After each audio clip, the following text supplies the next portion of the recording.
Hello, welcome to the channel and thanks for watching. And I am finally showing the build of my forgeworld Knight Asterius. This has been built for a month or so. If you watch my Instagram or check this channel, it's been referenced a lot. It has been built, I've gamed with it. I've just kind of held off showing the build process, but I'm going to do that now. It is going to be quite a long, rambly video, so stick around. I'm going to talk about specifically why I'm doing it for my nurgle and my death guard, but also give lots of hints, tips and tricks and things for making building forgeworld models easy, because they are not the big daunting things everyone thinks, and I think everyone should have a crack. Now, this is a big expensive model. Would I necessarily start off with this as my first forgeworld model? Probably not.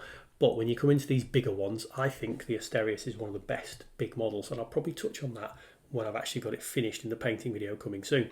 Now, step one of any big forgeworld build, and I really recommend you do this, is to go through all the pieces, bag by bag, section by section, do it in the instruction guide format. So you want to find the pieces for one page, check them all, make sure they're all there, make sure you understand how they're going to go together, and then bag them up into separate bag so that you've got basically each build section. Now in this case I've bagged these up as legs, torso, weaponry, and gone through it that way because they come in multiple bags scattered across the build stages, and you will save yourself a lot of time if you do this process.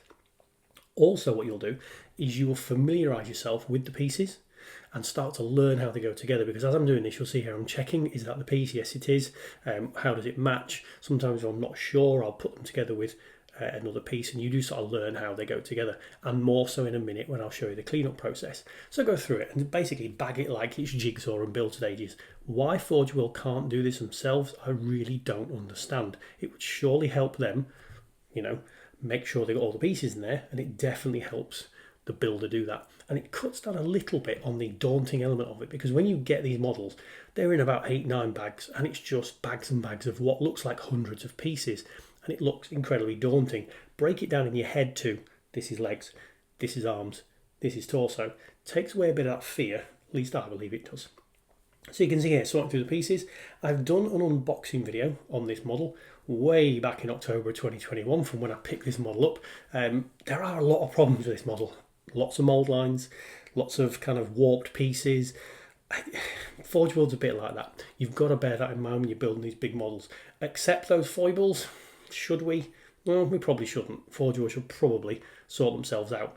And here's another one. I'm not going to show too many of the flaws in this kit, but here's one just on one of the back armour panels with a giant warp like that. Now the advantage of checking every piece before you do anything and cleaning it up before you build it is if you spot anything that is too bad and you think that's beyond the pale, I can't cope with it, you could send it back.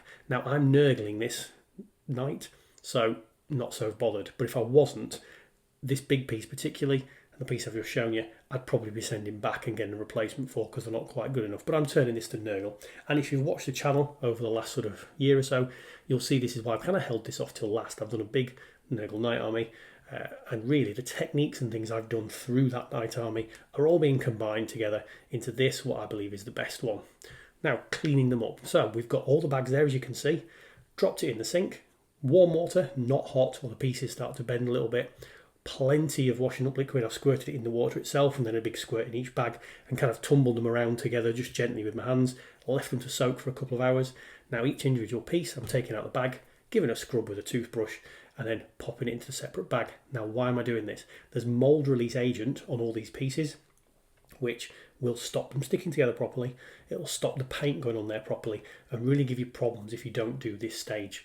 So I've cleaned them up and taken all the gates off of you, as you've seen, and just kind of taken some mould lines off and had a good clean up already. You will get mould release agent on your hands.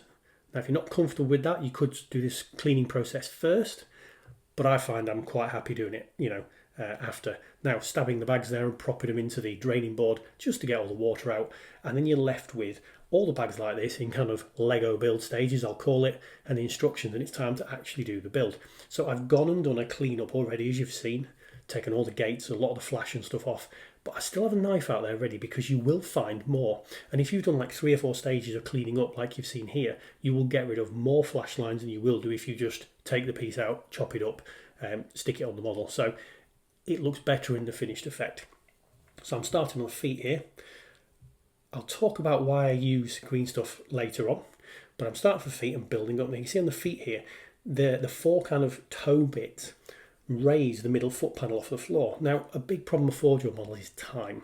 If you rush ahead with resin models, you will have problems. They'll warp, they won't go in the right position, so give yourself time. You can see here I've built the feet and I'm setting them to one side. I'm putting a couple of pins onto the waist joint, onto the legs there, and again, because these are load bearing, once I've done my green stuff technique, you can see here, I'm setting them to one side, and then I'm bagging up the rest of that build stage, because I'm going to leave them so that the feet set and the waist joint set, so that anything load bearing has had a big amount of time to kind of set and become good so that we can move on later.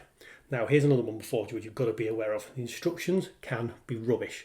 There's a piece here that for the life of me, when I was first checking the instructions, could not work out where this piece was going until you look at the exploded diagram at the back and then you find the piece. Okay, brilliant, you say. Well, flick to building the torso and it shows you where the piece goes, but it never actually shows you assembling this piece. So bear that in mind. Another really good reason to, again, make it into Lego bags, check all the pieces, clean them all up, then wash them, because the more and more times you handle these pieces, the more and more times you will, catch these problems. Back onto how I build them. So every single stage gets cleaned up, gets scored and scratched where the surface joints are going to be. Then it's a good quality super glue. You can use the industrial strength, really kind of vicious stuff if you want. I'm just using Army Painter super glue. Army Painter or Workshop is fine. And you'll see a massive amount of green stuff that I use. So green stuff is a 2-part epoxy and it sets rock solid. It's what they used to sculpt models out of before it went on to CAD drawing and stuff. Now I use it in small amounts on mould lines. Not mould lines, sorry, joined surfaces. We can use it on mould lines to get rid of a mould line. On joining surfaces, so you put the super glue on both surfaces, a little bit of green stuff in and press them really hard together, and that expands out in that contact surface, and when it dries it will set rock solid. Before it's dried it will move and it'll be pliant, so again that's why you want to make sure any weight bearing surfaces you do first. Brilliant for filling gaps like you can see here, so I'm just pushing it into all the gaps around this torso, and this torso is horrendously gappy. And that's another issue compared to building a plastic model or a plastic knight. You've got to do a lot more of this gap filling, which if you're prepared for it is not a problem. Just take it slow, take it steady. Now here's another hidden tip. Always test fit the pieces, which I've done a couple of times already, but I'm just going to show you another brilliant way of actually making sure you get the pose and the angles correct. Because holding it together like this, you might just start slapping super glue on and whacking on green stuff and it would set wrong and you'd have a nightmare. Blue tack is your friend. So I've moved off to one side, I've grabbed some blue tack and I'm just putting blue tack into those sockets and joints. Bit of blue tack, push the piece in and do that with every section, and then you can test the pose. The blue tack will hold it still for a while. You can test that pose and test where all the angles and joins are going to be on the model without the danger of, I've glued it together and now's a problem. Now weirdly I've got the feet in the wrong angle, you can see here, and I do glue it together to start with the feet in the wrong angle, but quickly change it because you can do that before the green stuff sets and we're okay. But yeah, test fit it, blue tack is your friend, and that will give you a guide as well as to how much green stuff to use, because the amount of blue tack you use should give you a good sense of how much green stuff. So you can see there, blue tack will hold it quite firmly once you've pushed it together for a while, and you can really have a play and you can check the angles. Now what you can do, which I've done in my Warhound Titan build, is once you've blue tacked it together you can just paint lines on each piece sort of across the two pieces, showing you where to put those angles back so that you get them the exact right angle you want. Now here though I'm doing a very static stood up pose, so it wasn't hard to remember where the pieces were going to go, but the little hidden tip, you can do that. So check out the Warhound Titan build if you want to see me do that. I didn't do it on here. Another beauty of actually the Knight Asterius is it's very, very balanced, so the legs are quite easy to go together. The torso then sits on quite nicely and all the weight is distributed properly through, so it's quite a nice build in that sense. You can see here the example I'm talking about. Super glue into either socket, put the piece in, move it around a little bit of green stuff in and force it in. It's a shame I didn't video getting the piece, the foot, when I realised the foot was in the wrong place and turning it back around, because that would have showed you, sort of how to do that process. But see, I put the feet in the wrong place. That's why you should always, again, if you're building it in sections and you've got time and you're doing the leg process, you will then realise, oops, quickly doing it wrong, and you can move it. If you'd have let this completely set, and I've done this on 2 different days, for example, and I was just ad hoc building here and there, if this had a set, you'd have never separated it. So the legs are nearly done. time is one of the things that everyone worries about with forgeworld models. It will take me months. Now, in the case of this model, it has taken me months. That's mostly because I built it, took it down to a big game in London because I didn't get it painted on time, and then I've just set it to one side for a while. So I don't really like to do a video of here's the build if the painting video is going to be 3 months later. So I've kind of put it to one side. I've done other projects, I've moved off, I've done some nurgle for Horus Heresy. But the actual timing to build this was not really a great deal longer than building a normal plastic knight. And you think, well, how can that be? That's madness. But genuinely, that's the case. It didn't really take me a huge amount of time more. Took a little bit of extra time in terms of the prep, but the physical build was done over a course of, I think, 4 evenings, a couple of hours of time. So maybe 8-9 hours to build it, which when you consider this thing is twice the size of a knight, isn't actually that bad. What makes a complication with the forgeworld models, I think, really is our perspective. It's like almost our fear of, oh my god, I've spent an absolute fortune on this model, that must mean it's horribly difficult. Now look, it is not easy. They're not the easiest of things in terms of that, but in comparison to one of the bigger knights, do you know what? This was possibly in some ways easier than a big knight because the pieces are bigger, you've got more, I suppose, tolerance to make mistakes. I don't know, it's just my thought process. Don't be afraid of them, I suppose is what I'm saying, and don't think that this is going to take you the ends of the earth and time-wise. Every part of this build you can see here, I'm doing the same thing. Clean it up, super glue, bit of green stuff where necessary. Make sure you test fitting, have a play, do it. Now the worst thing is if you do it wrong, well, look, it doesn't matter, you can pull a piece off perhaps, or you can just live with it. Do you know what I mean? We always make mistakes, it's one of them things. But I do find that I enjoy the build process of forgeworld models. Now I've had built a few. Some of them can be a little bit traumatic, especially the bigger models because you've got to drill and pin and all this, that, and the other. But on this size of model, you don't need to do that. So really anything below Reaver Titan size, I don't think you necessarily need to drill and pin, and I definitely didn't with this. And this model has nosedived off a gaming table and bounced, which was, quite lucky because I did think it was going to shatter when it came off, but it didn't.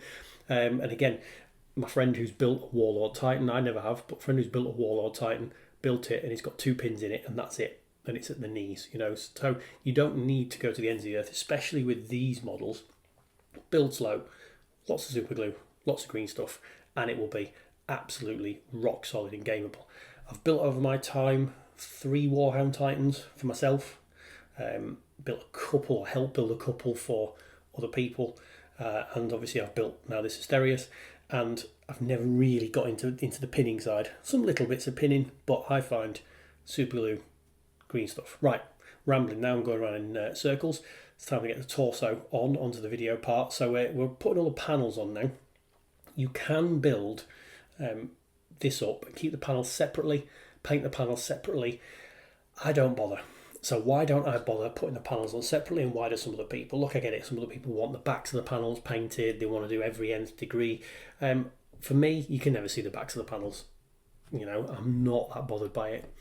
I find it's more awkward to paint the panels separately and glue it on afterwards than it is to just stick it all together and get the painting section done after. Yes, you'll have some angles you've got to move around that. We'll talk about that in the painting video, about the difficulty in some ways of painting big models, but I definitely prefer building the whole thing rather than sub-assemblies.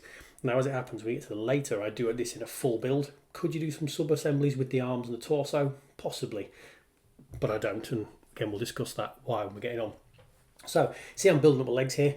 You've got a lot of these little struts that go in at the side. Now, they are specific struts. If you're looking for this video as a specific guide about how to build a Knight Asterius, things I would say to watch out for is these little struts that you put onto the legs to hold the armour panels on are specific to the armour panels. So you've got a couple of different types of struts. So just make sure you're double check the panel goes onto the struts. The main way you can see on the back of the armour panel there, where I've just put the glue in, there's 2 or 3 holes at the back, and that's how you determine what strut they go on and what part of the leg they go on. So same build process, you can see there, glue on both sides, putting it on to get the glue, make sure it's in the right spot, and then a little bit of green stuff as we're going. So this whole model should really be set solid. So the Asterius, I think, is a really nice build. Legs have gone together quite well. The torso, just testing it onto the model here, sits in gravity feed. Gravity set, if that makes sense. So you don't need to pin this top of this torso into the legs. I found, bounced it on, fit fine. One thing that doesn't fit fine, you can see here, is the actual carapace that goes over the torso. It's very much warped from what it should be. So how do we fix warpage? We've not got onto that yet. I did mention before though, when you're cleaning it up, don't put it in hot water because it'll warp. You can use that to your advantage though.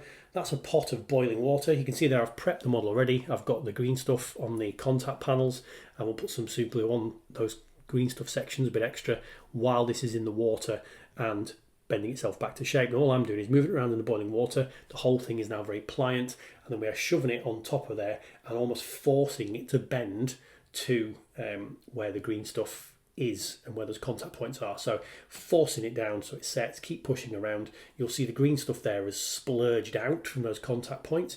So take that off and make sure it's all smoothed out, because you're going to see into this hatch. So that's how to fix the other forgeworld problem.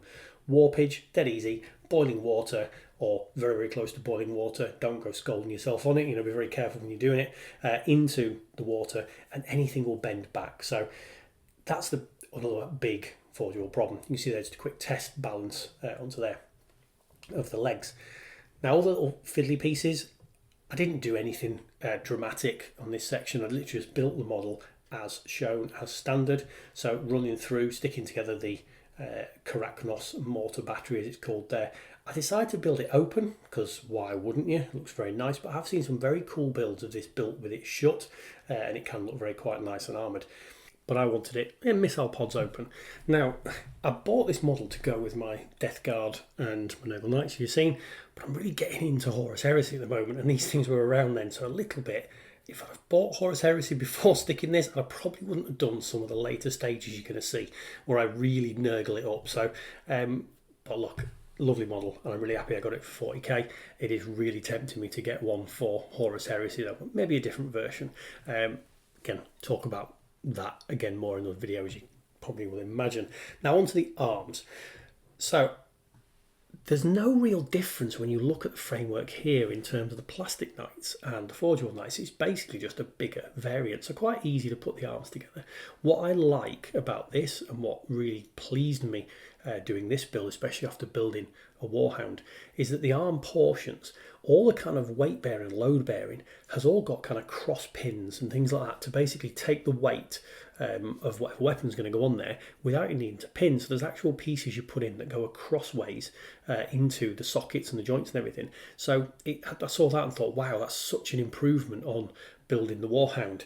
You build the Warhound and the weapons literally just hang off an open socket with quite a lot of weight, whereas here, as you can hopefully see, the sort of cross pins and cross members that go into here to kind of put that weight into the shoulder and mean you're not just dragging off there, because the one pin, I said before, I don't pin models, but I did put 2 small pins in the Warhound into the weapon arms, and that was it really, but nothing on the torso. So these are actually a bit of a revelation when building these pieces. Now, arms and gun choices. A lot of people like to magnetize weapons. I don't on this, because literally it's one weapon set that goes onto this Knight Asterius.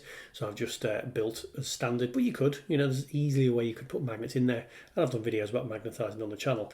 Now in terms of the weapons here, they actually quite nicely go together. I'm building the weapons way before I mount them onto the bodies. Again, you'll see later, I'm going to battle damage these up and then put them on. Only doing that really to give the rest of the model plenty of time to dry. I keep saying it, drying time, setting time is vitally important. Now, when I did the bags, you know, the Lego stages we've talked about, I did 2 bags for the weapon arms. So literally a left arm, a right arm, because some of the pieces, particularly shoulder armour, is left or right.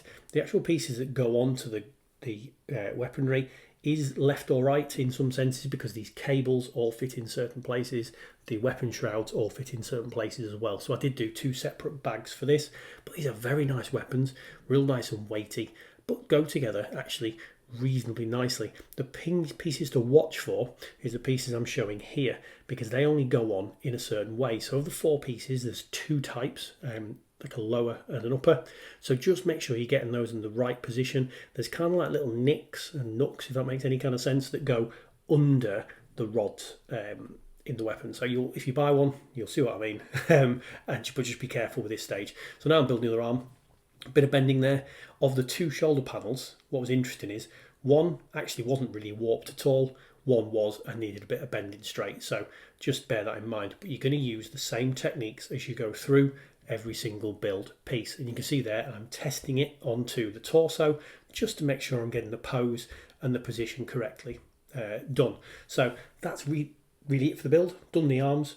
Not assembled because I've kept them in some assemblies, but now we're going outside and we're battle damaging. Now this is another thing to consider with resin. If you are ever sanding resin, this is nasty, horrible stuff. You do not want to be breathing this in. So I'm outside in the garden. It's a little bit of a windy day, so some of it's getting blown away, but you can see how some of this is settling on my hand and on the mat. So I was wearing a face mask. Obviously nowadays everyone's got face masks knocking around. You do want a good industrial style one. You can see here, this is how I'm taking rid of the battle damage, or I'm causing battle damage on the area where there was those horrible mould lines. So that's how I've got across that. I'm not going to talk through really particularly why I chose to drill and damage it like I did, but it's just how I wanted to create the battle damage and the pitting into the armour there. And I just thought, why not dig out the fake Dremel and cause a bit of damage. And it can be a bit daunting to do that on a forgeworld model, but you know what, you only live once. Give it a go. And this is nurgly. I wouldn't battle damage it like so if it was an imperial one. Here's another example of the pins I talked about. So I'm mounting the weapons on, and you literally have two pieces that pin into the weapon arm, transfer the weight, but I've still used green stuff, super glue, the same kind of piece before, so it will set absolutely rock solid. So I did the battle damaging with the torso and the legs separately. I put them together, green stuff, let them set overnight before mounting those arms though. Now, final stage. This is more about the nurglification of the forgeworld model, and I've dropped this in here because it references the same piece as I said before. Don't be afraid of forgeworld models. You can treat them exactly the same as you would a normal plastic kit. So this is just me making a set of tentacles that I'm going to mould onto an area of the knight. I've got a full video about how I make these tentacles on the channel. I'll link them down below if you want to have a go at that. But really, this is just to demonstrate you can treat them exactly the same as you treat your ordinary workshop models. Don't be afraid of building forgeworld. I have just rambled and waffled through this video about kind of build processes, but really that's to try and make you realise, don't be afraid of these things. They're not that bad. Hopefully you'll see them from the very beginning. First is about preparation. Check over the model, make sure you've got all the pieces, tidy them up a little bit, cut the gates off, that kind of stuff. Learn where they go, how they go together. Bear in mind the instructions are not going to be perfect and you've just got to take your time. Wash the models, do a thorough kind of wash stage so that you don't have any problems gluing and sticking. The Lego format I use, I particularly like in terms of making those and creating those bags. I really do recommend that. And then when you're building, clean again, score the contact lines, super glue and green stuff for your friend. Take your time in between the build stages. You know, don't rush those build stages. Let the green stuff set. It will set rock solid and you will have a good continual build. And then at the end of it, don't be afraid of battle damaging and don't be afraid of treating it like a normal model. Now you see here, these are some nice little tentacles I've sculpted. When you come to the painting video, these are going to be painted up just like tentacles I've done on other models. But I'm doing some work here that I've shown on the vids, and I've kind of made it finalised, if that makes sense, on this one. And I've kind of got my technique down to me quite happily. So it didn't take a great amount of time to make these tentacles, and I would recommend, you know, having a go yourself. Milliput is what I'm doing now for some of the other nurglification. So milliput versus green stuff, it's a fairly similar thing, but milliput is a lot cheaper. So when you're doing just blobs of it like this into sections to look like it's all demonically possessed, it's probably the better one to use. Now this is black milliput. I tend to use the paler stuff normally. There is no difference apart from visual, but the black stuff I find is a little bit harder to see what you're doing with. So here I am putting the tentacles in that are not quite dry yet, so hopefully they stick onto the model.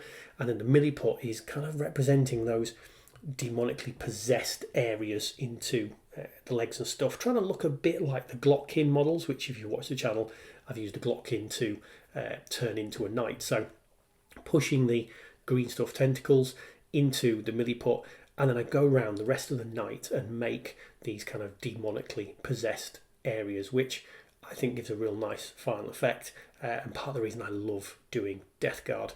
As much as I said before, I'd like one of these for 30k. It's definitely more fun for 40k because you get to do this because Nurgle has taken over properly.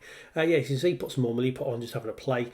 I do use milliput quite a lot and it's in a lot more videos, so I won't go to the ends of the earth kind of explaining it here, but I'm just yeah, making it fit in with the rest of the knights, doing some realification. They see here, I'm using three different colours onto here. So every time I use milliput or green stuff or whatever, I always make sure that I'm not wasting any excess. So whether I make little tiny milliput balls, you can see here, or green stuff balls as well, to use later on as you know, pustules coming out of a possessed thing, or whether I take some of that green stuff and push it into a blue stuff mould that I've got knocking around. Never waste anything, or I try never to waste anything in these processes, because you know, at some point you might want a pustule, or some point you might want a little piece cast up whatever you've done and pushed the mould into. So you know, these things are all done previously, so they haven't taken me a mountain of time. Final details onto these nurgle areas, just stabbing it to blend it in with the rest of the demonic possession that I've got on my models, and just, you know, have a bit of fun with it. So we're nearly at the end of this video now, everybody. If you've stuck with me to this point, thank you for hanging around and listening to me waffle. We're really at the final stages, and it's almost ready for painting. The last piece here is just to put some more nurgly bits on. This is blue stuff.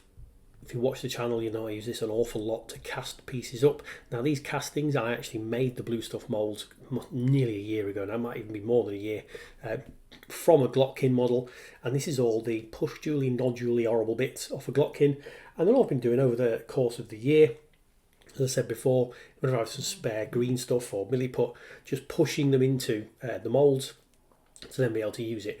It is actually green stuff I use, not milliput. Milliput because it's a bit more solid, so you wouldn't be able to use this to bend around our panels.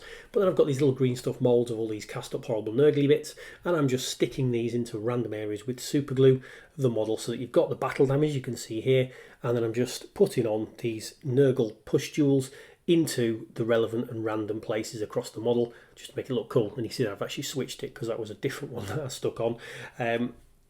And this is a great way of making an army match together, blend together these little kind of cast up pieces.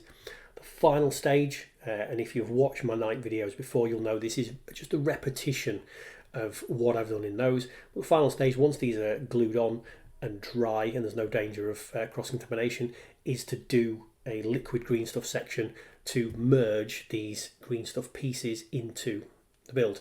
Now what I'm doing here, this is the other thing about forgeworld models that can get wearing sometimes, is how heavy they are and holding them up. So I'm just taking a bit of a battle mat with a plastic bag on that I've got and resting the model onto that rather than resting it on a table and potentially damaging it while I do the liquid green stuff stage.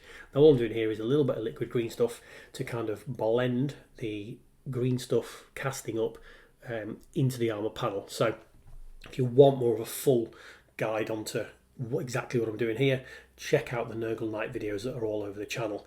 But that's the other thing about when you're doing forgeworld models, you sometimes have to get very creative as to how you hold them, where you balance them to paint them, just because of the sheer size. But that's it really, that's the video. I am now painting this model. Here's an example that's come off my Instagram.